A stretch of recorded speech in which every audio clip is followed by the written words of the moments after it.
Saudações, exploradores do invisível e guardiões da memória. Sejam bem-vindos ao nosso canal, onde as sombras do passado encontram a luz do conhecimento e os segredos das eras ancestrais sussurram aos nossos ouvidos. Hoje, mergulharemos num abismo de mistérios que se abre apenas uma vez por ano. Uma noite em que as leis do tempo e do espaço parecem suspender-se e a linha que separa o nosso mundo do além-túmulo se torna tão tênue quanto um sopro. Preparem-se para descobrir os segredos de 31 de outubro, a data que muitos celebram com disfarces e doces, mas que, na sua essência mais profunda, é uma ponte para o desconhecido. A noite que se avizinha é conhecida por muitos nomes. Para alguns, é simplesmente Dia das Bruxas, um momento de festa e fantasia. Para outros, mais atentos aos ecos do passado, é a véspera de Todos os Santos, um prelúdio solene. Mas, em Portugal, e em muitas culturas de raízes antigas, esta é a noite dos limites quebrados, um tempo liminar em que os ciclos da natureza culminam e os espíritos caminham entre nós. É a transição do apogeu do outono para a escuridão do inverno, do ciclo da vida abundante para a quietude da terra dormente. E nesta passagem, a sabedoria popular ensina que muito pode ser revelado e muito deve ser respeitado. Embora hoje associemos esta data a figuras fantasmagóricas e brincadeiras, as suas raízes afundam-se em tradições milenares, onde o sagrado e o profano se entrelaçavam. Em terras lusas, o 31 de outubro é a antecâmara do Dia de Todos os Santos, o 1º de novembro, uma data católica de grande importância, dedicada à memória e à veneração de todos os santos, conhecidos e desconhecidos. É um dia de recolhimento, de visita aos cemitérios, de orações pelos entes queridos que já partiram. E é precisamente a antecipação desta solenidade que confere à noite anterior um caráter tão particular. Mas, por trás da liturgia cristã, subsistem vestígios de crenças ainda mais antigas, de um paganismo ancestral que reconhecia a força dos ciclos naturais. O véu que se ergue nesta noite remonta ao Samhain, o festival celta que marcava o fim do verão e da colheita, e o início da parte escura do ano. Para os celtas, este era o momento em que a barreira entre o mundo dos vivos e o mundo dos mortos se tornava porosa, permitindo que as almas dos falecidos regressassem aos seus lares em busca de calor e sustento, e que as criaturas do outro mundo pudessem vaguear livremente. Era, portanto, um tempo de reverência, mas também de precaução.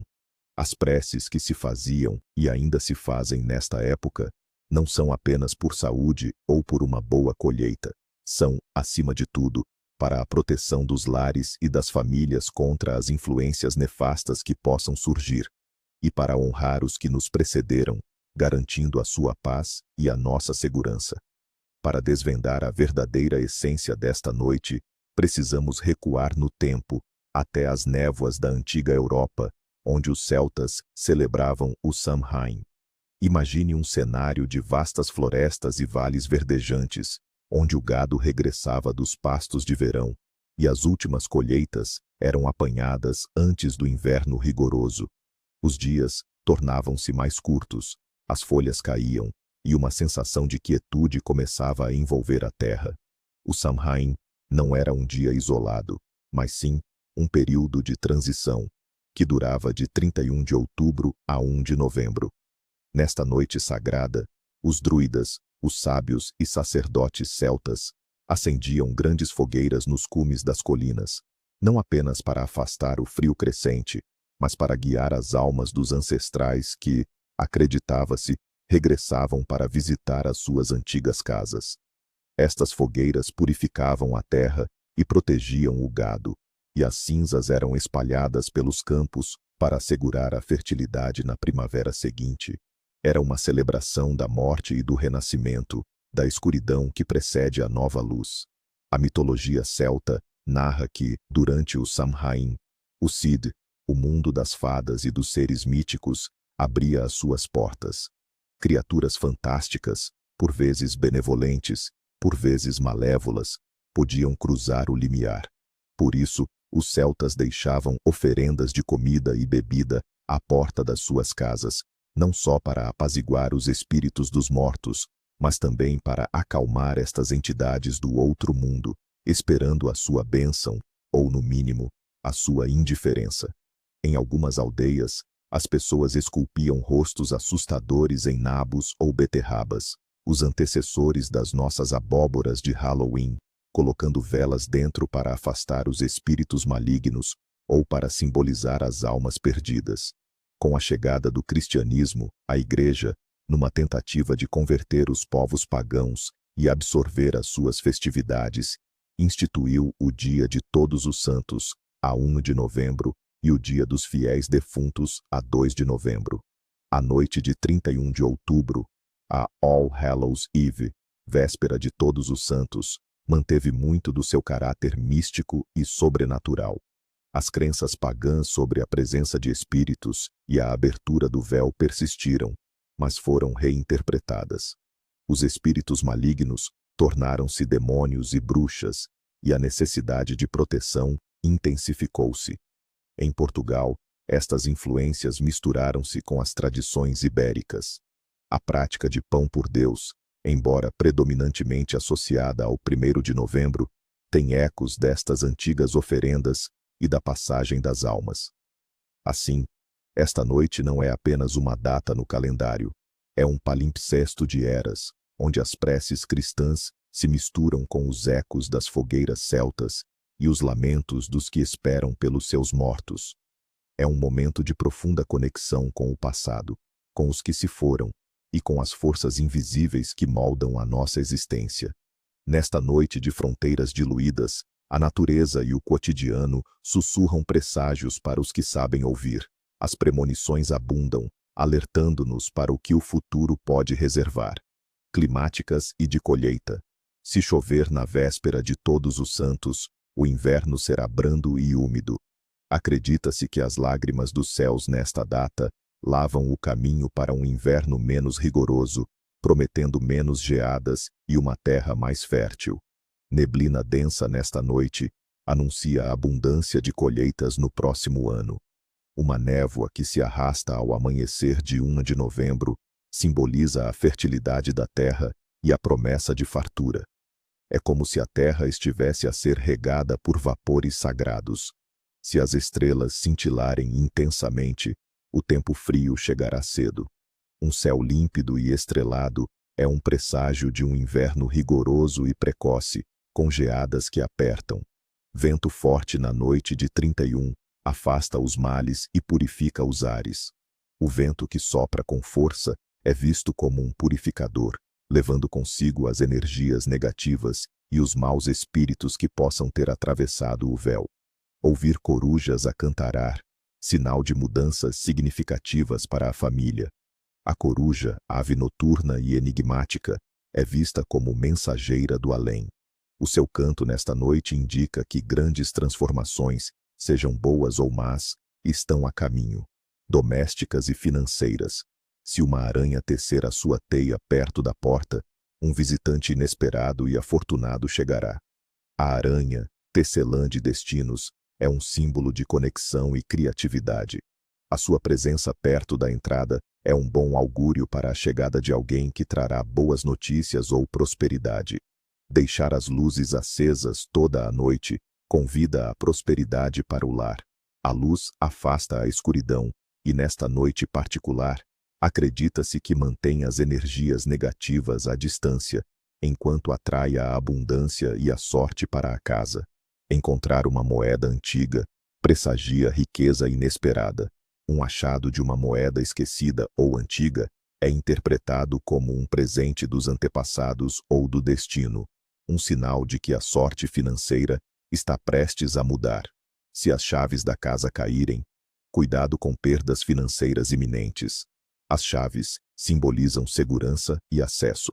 A sua queda é um alerta para a necessidade de cautela com os bens e as finanças, pois perdas podem estar no horizonte. Os sonhos desta noite são portais para a verdade, mensagens codificadas do subconsciente ou do outro mundo. Não os desconsiderem. pois podem conter revelações profundas. Sonhar com entes queridos falecidos é um dos sonhos mais comuns e significativos nesta noite.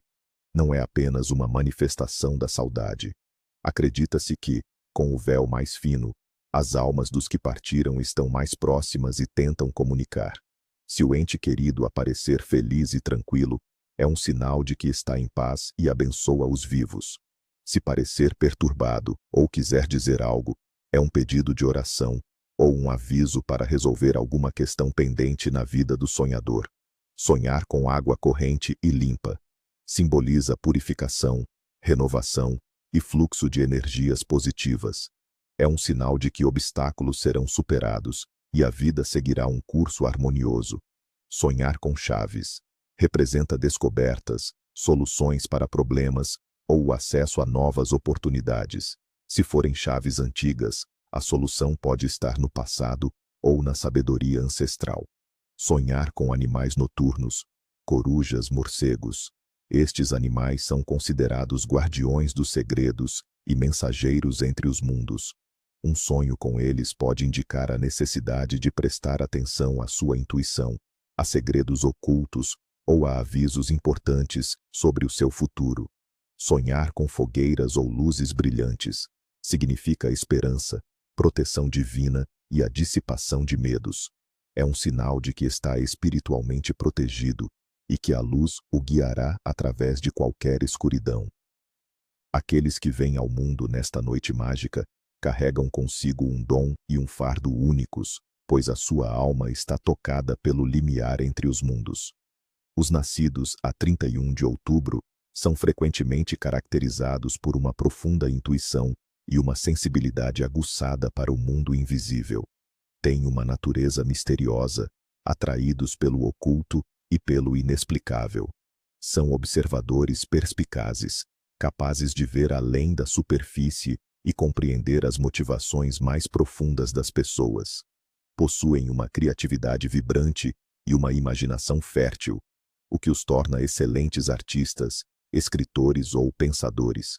No entanto, esta ligação com o limiar pode torná-los por vezes introspectivos, por vezes um pouco sombrios ou melancólicos, e podem ter uma tendência a absorver as emoções dos outros. Têm uma forte necessidade de liberdade e autonomia.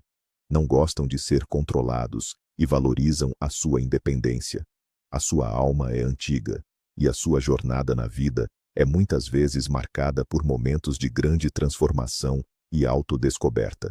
A proteção dos ancestrais é um tema recorrente na sua vida, e devem aprender a usar a sua intuição como um guia confiável. Nesta noite especial, celebramos também os que foram batizados sob a proteção de nomes antigos e sagrados. Hoje celebram o seu dia de nome, entre outros, Santo Afonso Rodrigues e Santa Lucila. Permitam-me que vos fale um pouco sobre Santo Afonso Rodrigues. Este homem, nascido em Segóvia no século XVI, teve uma vida de provações e perdas. Perdeu a esposa e os filhos cedo, e após estas tragédias, decidiu dedicar a sua vida a Deus, tornando-se irmão jesuíta. Não foi um sacerdote ou um grande teólogo, mas um humilde porteiro no colégio de Montession, em Maiorca.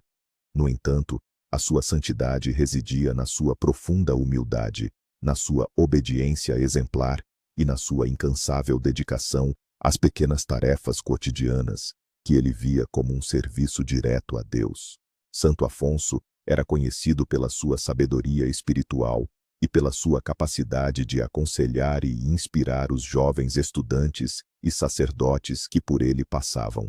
A sua vida é um testemunho de que a santidade pode ser alcançada nas ações mais simples e no serviço mais modesto.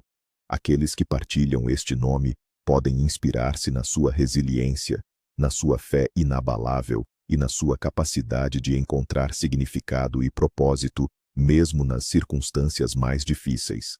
Nesta noite em que os mundos se encontram, há rituais antigos que nos permitem honrar os mortos, proteger os vivos e espreitar o véu do futuro. São práticas que nos ligam a uma sabedoria ancestral, passada de geração em geração. O ritual do pão por Deus ou bolinho Esta é talvez a tradição portuguesa mais marcante e diretamente ligada à essência desta época, embora se estenda até ao Dia de Todos os Santos. Não é uma pedição de doces como o Halloween moderno, mas sim um pedido em nome das almas. Objetivo: honrar os mortos, garantir a sua memória e paz, e, por extensão, atrair a benevolência dos espíritos para o lar dos que dão. O que é preciso? Crianças e adultos antigamente, que, em pequenos grupos, se preparam para ir de porta em porta. Nas casas, são necessários pão por Deus, pequenos pães, bolos secos, frutos secos, nozes, castanhas, romãs e, mais modernamente, doces. Quando e como realizar? Na manhã de 1 de novembro, mas a preparação começa na véspera. As crianças vestem as suas melhores roupas, não disfarces macabros, e levam um saquinho ou cesta. Ao bater a porta, recitam uma quadra, ou simplesmente dizem pão por Deus, ou ó da casa, pão por Deus. Quadra tradicional, variante, ó de casa, pão por Deus. Em nome dos fiéis defuntos, vão na vossa companhia, lembrados de vós, benditos. Dai-nos pão e castanhas, para as almas que estão mortas. Significado: ao dar, a família está a fazer uma caridade em nome das almas dos seus defuntos, esperando que este gesto ajude a libertar as almas do purgatório, ou, no mínimo, as mantenha em paz. Recusar-se a dar é visto como um ato de mesquinhez que pode atrair a má sorte ou a ira das almas. O que fazer depois? As crianças partilham os bens recolhidos. Acredita-se que parte do que é dado é, simbolicamente, para as almas, e o ato de partilhar mantém a corrente de generosidade. A ceia dos mortos, mesa posta para as almas. Um dos rituais mais tocantes e esquecidos é o de preparar um lugar para os que já partiram. Objetivo: oferecer um acolhimento simbólico às almas dos entes queridos que, nesta noite, regressam aos seus lares, garantir que se sintam lembradas e amadas, evitando que vagueiem desassossegadas. O que é preciso? Uma mesa posta na cozinha ou sala de jantar, um copo de água fresca, um pedaço de pão, ou, por vezes, doçaria tradicional, uma vela acesa. Quando e como realizar? Na noite de 31 de outubro, antes de ir dormir. A mesa deve ser posta com simplicidade e respeito. A água e o pão são a oferta básica, simbolizando a sede e a fome que as almas podem sentir após a sua longa jornada. A vela é um farol, um guia para que as almas encontrem o caminho de volta ao lar e para que se sintam bem-vindas. O que fazer depois? Na manhã seguinte, o pão e a água podem ser deixados para os pássaros ou descartados na natureza, nunca consumidos pelos vivos, pois já foram partilhados com as almas. A vela deve ser deixada a queimar até ao fim, se for seguro, ou apagada com respeito. Proteção do lar contra entidades nocivas. Com o véu fino, não são apenas os entes queridos que podem regressar, mas também espíritos menos benevolentes. É crucial proteger o lar. Objetivo: afastar espíritos malignos, energias negativas e bruxas que possam tentar entrar no lar nesta noite. Pai, o que é preciso? Ramos de arruda, dente de alho, sal grosso, uma vassoura de piaçaba, sinos ou badalos. Quando e como realizar? Na tarde de 31 de outubro. 1. Limpeza energética. Varrer a casa da porta de trás para a porta da frente com uma vassoura, varrendo para fora tudo o que é negativo. A vassoura deve ser colocada de cabeça para baixo, junto à porta principal. 2. Amuletos nas portas e janelas. Pendurar ramos de arruda e dentes de alho nas portas e janelas. A arruda é um poderoso protetor contra o mal-olhado e energias nefastas. O alho é um antigo talismã contra vampiros e espíritos malignos. 3.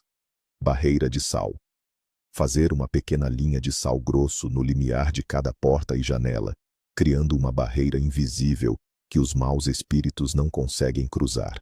O sal é um purificador e um bloqueador de energias. 4. Sinos e ruído. Bater sinos ou badalos antes de dormir e ao amanhecer de 1 de novembro. O barulho é considerado uma forma de afastar os espíritos indesejados e de chamar as energias positivas. O que fazer depois?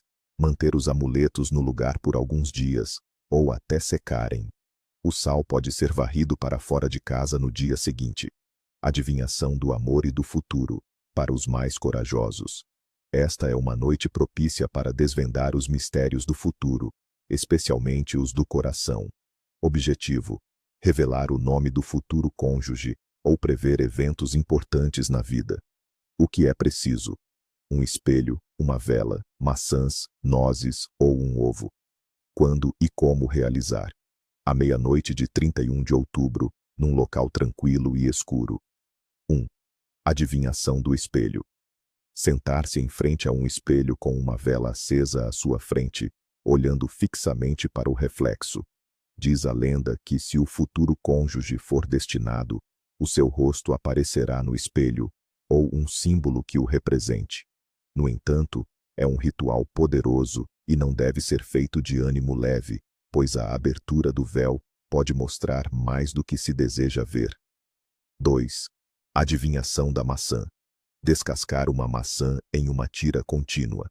Atirar a casca sobre o ombro.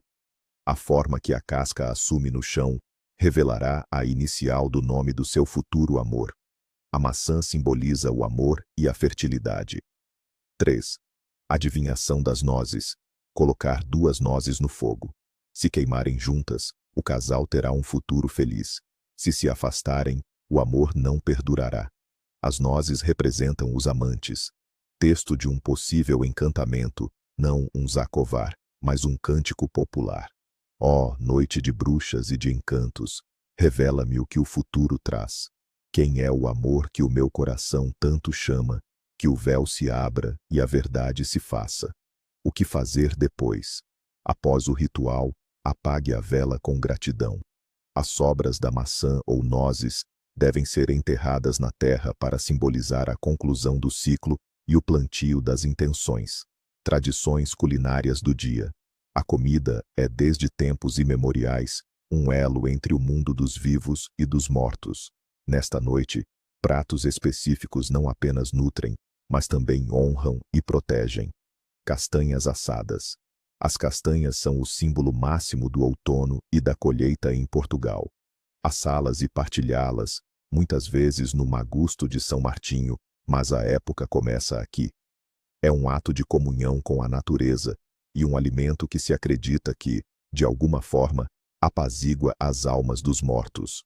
Muitas lendas dizem que cada castanha comida libertava uma alma do purgatório. Bolo de bolacha ou bolo de castanha. Bolos caseiros, ricos e reconfortantes, preparados com ingredientes da estação. São feitos para serem partilhados com a família e também para serem oferecidos aos que batem a porta para o pão por Deus, uma versão mais elaborada do pão simples. Guloseimas de abóbora e romã. A abóbora, embora mais ligada ao Halloween anglo-saxônico, tem as suas raízes nos vegetais esculpidos para afastar espíritos.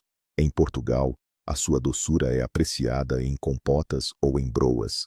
A romã, com as suas sementes abundantes, simboliza a fertilidade e a vida, e é um fruto de época. Vinho novo. É a época em que os primeiros mostos do vinho começam a ser provados. Partilhar o vinho novo é celebrar a abundância e a renovação dos ciclos. Significado. A partilha de alimentos nesta noite não é apenas uma refeição. É um ato ritualístico de generosidade, de manter a conexão com os antepassados e de assegurar que ninguém, vivo ou morto, sinta fome ou seja esquecido. Com a abertura dos véus, a noite de 31 de outubro é um tempo de grande poder, mas também de grande perigo. Certas ações podem ter consequências imprevistas, atraindo a atenção de forças que seria melhor deixar em paz. Proibições sociais e interpessoais.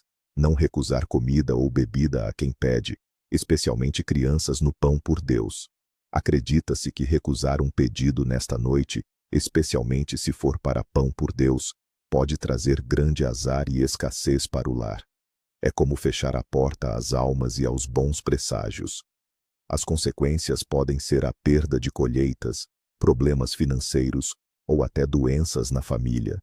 A generosidade é fundamental. Não falar mal dos mortos ou fazer brincadeiras de mau gosto sobre eles. Nesta noite, os espíritos dos falecidos estão mais próximos. Criticar ou ridicularizar os que partiram é uma ofensa grave que pode atrair a sua ira ou o seu desassossego, resultando em perturbações no lar, pesadelos ou má sorte persistente para quem o fizer. Honrar a memória é essencial. Não iniciar discussões ou brigas familiares. As energias nesta noite são muito sensíveis. Iniciar conflitos dentro de casa é como abrir uma fenda para que as energias negativas se instalem e permaneçam. Pode causar desarmonia duradoura, separações e má sorte generalizada para a família. A paz e a união devem ser mantidas. Proibições domésticas e comportamentais. Não deixar as portas e janelas abertas ao cair da noite sem proteção. Com o véu entre os mundos mais fino, deixar as aberturas da casa desprotegidas é convidar espíritos errantes e energias nefastas a entrar. Acredita-se que isso pode levar a perturbações, doenças inexplicáveis e até a possessões ou assombrações. As proteções, arruda, alho, sal, são cruciais. Não cortar unhas ou cabelo. Cortar partes do corpo que representam o crescimento e a vitalidade nesta noite é um gesto que, segundo a superstição, pode cortar também a sua sorte e a sua vitalidade. Pode resultar em fraqueza física, perdas de energia ou até acidentes menores. Não varrer a casa da porta da frente para trás. Ao contrário da limpeza protetora, varrer de fora para dentro ou de forma desorganizada pode significar varrer para dentro todas as impurezas e maus espíritos que vagam lá fora, em vez de os afastar. As consequências podem ser a acumulação de energias negativas e desgraças. Não deixar a casa totalmente às escuras. A escuridão total é um convite aos espíritos errantes e às energias sombrias. Acredita-se que a luz, mesmo que uma pequena vela, serve de farol para as almas boas e como barreira para as más. Deixar tudo escuro pode atrair o desassossego e o medo para o lar. Não lavar roupa, nem fazer grandes limpezas. É uma noite para a introspeção e o respeito pelos mortos. Fazer tarefas mundanas e ruidosas como lavar roupa ou grandes limpezas pode ser visto como uma falta de respeito pelas almas que visitam e pode atrair a má sorte para as próximas semanas. Não ir a cemitérios ou locais assombrados depois do anoitecer sem um propósito e proteção específicos. Embora o dia de Todos os Santos seja para visitar os cemitérios, ir na noite anterior apenas por curiosidade ou para caçar espíritos é extremamente perigoso. Pode-se perturbar o descanso dos mortos, atrair espíritos malignos ou até ficar colado a uma entidade. As consequências podem ser desorientação, pesadelos ou até mesmo doenças. Proibições financeiras. Não gastar dinheiro em excesso ou de forma leviana. Acredita-se que o dinheiro gasto sem propósito nesta noite é um convite à escassez. É como se estivesse a esbanjar a sua prosperidade e a convidar à má fortuna financeira. O melhor é ser cauteloso com as finanças e poupar. E assim, meus amigos, chegamos ao fim da nossa jornada pela noite dos limites quebrados. Que as histórias e os saberes partilhados vos sirvam de guia para honrar o passado, proteger o presente e vislumbrar o futuro. Lembrem-se sempre que, mesmo nas noites mais escuras, há uma luz de sabedoria que nos pode iluminar o caminho. Sejam prudentes, mas acima de tudo, sejam conscientes do poder e do mistério que nos rodeia. Até a próxima vez, que os véus se abram apenas para vos revelar a verdade e a beleza.